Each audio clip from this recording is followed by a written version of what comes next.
तो क्या सुप्रीम यास्किन कल्कि अवतार है और दुलकर सलमान का कैरेक्टर युधिष्ठिर या दुर्योधन है? तो इन्हीं सब चीजों के बारे में इस वीडियो में जानेंगे। तो वीडियो बहुत इंटरेस्टिंग होने वाली है, इसलिए वीडियो को आखिर तक जरूर देखना। लेकिन उससे पहले जल्दी से वीडियो को लाइक कर दीजिए और हमारे चैनल को सब्सक्राइब कर दीजिए। तो सबसे पहले बात करते हैं कि सुप्रीम यास्किन कल्कि अवतार कैसे है। तो देखो, पूरी मूवी में हमें बहुत सारे सिंबोलिज्म और बहुत सारी बातें बताई गई है, जिससे ये साबित होता है कि यास्किन अपने आप को भगवान या फिर मोस्ट प्रोबेबली कल्कि अवतार समझता है। अब एक एक करके हम सभी चीजों की बात करते हैं। अब अगर सबसे पहले हम काशी, शंबाला या फिर कॉम्प्लेक्स पर ध्यान दें, तो ये तीनों जगह काइंड ऑफ रिप्रेजेंट करती हैं नर्क लोक, धरती लोक और स्वर्ग लोक को। जहाँ पर सबसे पहले काशी जो है वो रिप्रेजेंट करती है नर्क लोक को, क्योंकि यहाँ पर कोई भी भगवान को याद नहीं करता है। सब लोग भगवान के बारे में भूल चुके हैं। वहाँ पर सांस लेने तक के लिए फ्रेश एयर नहीं है। वहाँ पर बहुत ज्यादा गरीबी है, लोगों के पास पैसा नहीं है और लोग धोखेबाजी करते हैं और पैसे के लिए कुछ भी कर सकते हैं। जिसके बाद दूसरी जगह आती है शंबाला, जो की रिप्रेजेंट करती है धरती लोक को। शंबाला में अभी भी अच्छे लोग रहते हैं, वो लोग भगवान में बिलीव करते हैं और इवन उन प्रोमिसेस पर भी बिलीव करते हैं जो कि भगवानों द्वारा की गई है, कि एक दिन आएगा कोई सेवियर उनको बचाने, जो कि पूरी दुनिया से दुख, दर्द, पीड़ा सब कुछ खत्म कर देगा। जिसके बाद तीसरी जगह है कॉम्प्लेक्स, जो कि रिप्रेजेंट करती है स्वर्ग लोक को। वहाँ पर लोगों के पास बहुत ही अच्छी लाइफ स्टाइल है, वो सब कुछ है जो तुम लोग इमेजिन कर सकते हो। बहुत ही सुंदर पहाड़ है, नदियां हैं, झरने हैं, समंदर है और सबसे इम्पोर्टेंट वहाँ पर है उनका भगवान, जो की है सुप्रीम यास्किन। सुप्रीम यास्किन को हम लोग देखते हैं कि वो कॉम्प्लेक्स में भी सबसे ऊपर रहता है और वो इसलिए ऐसा करता है ताकि वो लोगों को बता सके कि वो खुद एक भगवान है। पूरी मूवी में हम उससे कहते हुए सुनते हैं कि उसने पूरी मानव जाति को बचाया है। मानव जाति जो कि भगवानों के नाम पर लड़ते रहते हैं, प्रकृति को नुकसान पहुंचाते रहते हैं और उनको भले ही कितने ही मौके मिले लेकिन वो कभी नहीं सुधरते हैं।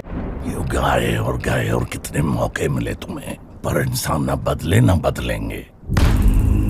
इसीलिए उसने एक ही युद्ध में पूरी दुनिया खत्म कर दी और सभी के सभी जो नेचुरल रिसोर्सेज हैं वो अपने पास कॉम्प्लेक्स में रख लिए और यहाँ तक कि उसने आइडिया ऑफ गॉड को भी खत्म ही कर दिया है। इसीलिए हम देखते हैं कि काशी में किसी को भगवान के बारे में पता भी नहीं है, इवन उनका नाम तक नहीं पता है। अब यास्किन ने लोगों के दिल, दिमाग, मन हर जगह से तो भगवान को निकाल ही दिया है, लेकिन अब वो खुद को भगवान की तरह रिप्रेजेंट करता है उन लोगों के सामने। वो सबसे पहले तो कॉम्प्लेक्स यानी स्वर्ग जैसी जगह पे रहता है। इसके अलावा भी हम बुज्जी एंड भैरवा के एपिसोड्स में देखते हैं कि काशी में कई सारे रिलीजियस के जो फ्लैग्स हैं वो लगे हुए हैं और ये रिलीजियस फ्लैग्स और किसी के नहीं बल्कि यास्किन के ही हैं। वो अपने आप को एक गॉड और एक रिलीजियन की तरफ प्रमोट कर रहा है काशी में। और इवन अगर एक और चीज ध्यान दे तो उसका जो कॉम्प्लेक्स है उस पर हम एक बड़ा सा लोगो देख सकते हैं, जिसमें एक गॉड की जैसे कोई एंटिटी बनी हुई है। तो इतने सारे सिंबोलिज्म दिए गए हैं मूवी में हमको ये बताने के लिए कि यास्किन अपने आप को गॉड समझता है। तो अब यहाँ पर सवाल ये बनता है कि अगर यास्किन अपने आप को भगवान समझता है तो वो कल्कि अवतार कैसे हुआ? तो इसका सवाल हमें दो चीजों में मिलेगा। पहला तो है मूवी का पोस्ट क्रेडिट सीन और दूसरा है प्रोजेक्ट के। अब पहले बात करते हैं पोस्ट क्रेडिट सीन पर। अब देखो, पोस्ट क्रेडिट सीन में हम देखते हैं कि सुमति के कोख से निकाली गई सीरम की जो एक बूंद है उससे यास्किन लगभग पूरी तरह से रिकवर हो जाता है और उसी के बाद वो गांडीव धनुष को भी उठा लेता है, जो कि एक्टिवेट भी हो जाता है। और उसके बाद कुछ श्लोक जैसी लाइनें भी वहाँ पर वो बोलता है कि आ रहा है जगन्नाथ के रथ का चक्रवात और उस रथ के चक्रवात से प्रलय आने वाला है। लेकिन यहाँ पर सोचने वाली बात यह है कि यास्किन यहाँ पर भगवान जगन्नाथ को मेंशन क्यों कर रहा है? वो इसलिए क्योंकि यास्किन अपने आप को कल्कि अवतार समझता है। भगवान जगन्नाथ इनकारनेशन है भगवान विष्णु के और कल्कि भी 10वें अवतार होंगे भगवान विष्णु के, और इसीलिए यास्किन यहाँ पर भगवान जगन्नाथ को मेंशन करता है। अब बात करते हैं दूसरे रीजन यानी कि प्रोजेक्ट के पर। यास्किन अपने आप को कल्कि अवतार समझता है और यही रीजन हो सकता है कि उसने प्रोजेक्ट के शुरू किया हो। हम लोगों को पूरी मूवी में ये बिल्कुल भी नहीं बताया गया है कि प्रोजेक्ट के आखिरकार है क्या। अब देखो, यहाँ पर प्रोजेक्ट के कुछ भी हो सकता है। प्रोजेक्ट कल्कि, कली, कृष्ण, कर्ण, कुरुक्षेत्र कुछ भी हो सकता है। लेकिन पर्सनली मुझे दो पॉसिबिलिटीज लग रही हैं। पहली तो पॉसिबिलिटी ये है कि यास्किन बॉडी ढूंढ रहा है कल्कि अवतार की, ताकि जैसे ही कल्कि अवतार पैदा हो वो अपनी कॉन्शियसनेस कल्कि अवतार में डाल सके, जिसके कारण वो और भी ज्यादा पावरफुल हो जाएगा। या फिर दूसरा रीजन ये हो सकता है कि वो कल्कि अवतार की बॉडी इसलिए ढूंढ रहा है ताकि वो उनको पैदा होने से पहले ही खत्म कर सके, क्योंकि अब उसके अकॉर्डिंग इस संसार को अब उसके अलावा और किसी भगवान की जरूरत नहीं है। अब ये सभी चीजें प्रूव करते हैं कि यास्किन अपने आप को भगवान या कल्कि अवतार समझता है। अब इन्हीं सभी चीजों को बैक करने के लिए मेरे पास एक और थ्योरी है कि हो सकता है कि यास्किन को कोई और नहीं बल्कि कली मैनिपुलेट कर रहा है। कली यास्किन को ये सोचने पर मजबूर कर रहा है कि वो एक भगवान है, वो एक सेवियर है लोगों का, और यहाँ तक कि वो खुद ही कल्कि अवतार है। सुनने में ये सब थोड़ा अजीब सा तो लगता है, लेकिन इसके होने के चांसेस काफी ज्यादा हैं। तो चलिए अब बात करते हैं कि दुलकर सलमान का जो कैरेक्टर है वो युधिष्ठिर या फिर दुर्योधन कैसे है। तो मूवी में जो दुलकर सलमान का कैरेक्टर है है और उनकी जो स्टोरी है उनके सीधे सीधे पैरेलल्स ड्रॉ किए गए हैं युधिष्ठिर और दुर्योधन से।